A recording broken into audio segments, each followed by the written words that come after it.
Welcome to Global Heroes. Before we dive into today's article, remember to subscribe to our newsletter and bookmark globalheroes.com. Today we talk about Antigua's Wallings Nature Reserve proves sustainability is a team effort. The dual island destination of Antigua and Barbuda has long been a favorite of travelers seeking a sun and sand Caribbean refuge from the stresses of everyday life. Each year, thousands of visitors flock to the gentle green hills, placid lagoons, and reef-lined beaches of Antigua and Barbuda on the tropical getaway of a lifetime. With a combined population of under 100,000 people and only limited, self-sustaining industries, this tourism is the economic lifeblood of the destination, typically accounting for over half of the country's GDP pre-COVID. The magnetic appeal of Antigua and Barbuda has always been a product of its stunning natural beauty and biological diversity, and residents have consequently become keenly aware of the connection between environmental sustainability and economic survival. In recent years, Antigua and Barbuda has been at the forefront of driving sustainable tourism, rolling out a green tourism initiatives package aimed at minimizing the impact of excursions on sea turtles and endemic birds, incentivizing locally owned businesses, and implementing a ban on plastics.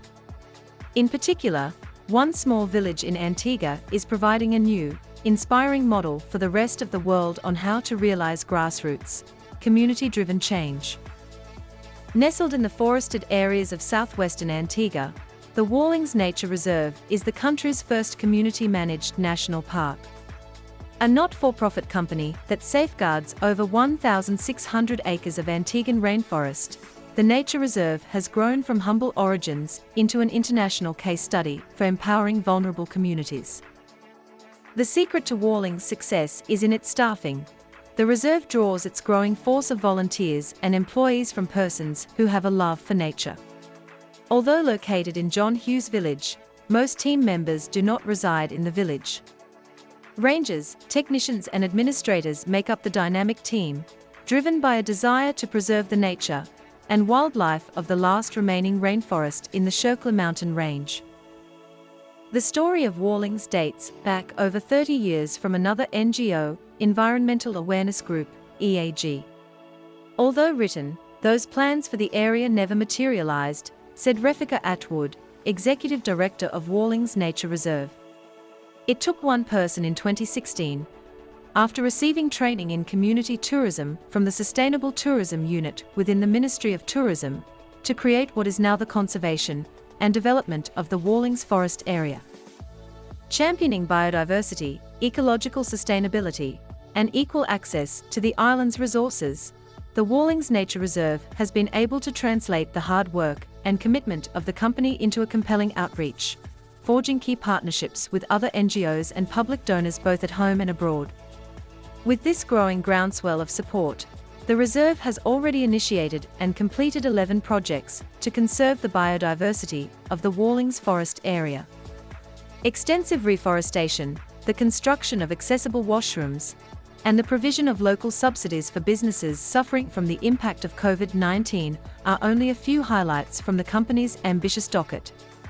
With Wallings Reserve quickly growing to become one of the foremost attractions in Antigua, perhaps the biggest beneficiary of its rise has been the parish of St. Mary's. Wildlife lovers who may have previously been solely enraptured by the expansive frigate bird sanctuary in Barbuda are now provided with a complementary alternative in the euphonias and vireos that flit about in the canopies above Wallings as hikers and picnickers frequent the meticulously maintained trails of the reserve, either accompanied by a local guide or through self-guided exploration. We're proud of not only what we've been able to accomplish in Wallings, but also what we've accomplished through Wallings Nature Reserve, noted Atwood. With the Wallings Nature Reserve enjoying the success it has, we've had the resources and the volunteers to push forward with programs that benefit Antigua on the whole. We've provided employment for the greater Antiguan community. Looking forward to the future, the administration at Wallings continues to have big plans. Fresh off navigating the challenges of the COVID-19 pandemic, the team is gearing up to pursue further beautification efforts, including hammocks, benches, and resurfacing, reservoir maintenance and repair. and an electrically powered shuttle service.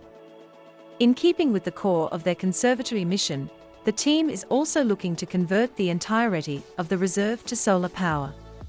We won't rest on our laurels.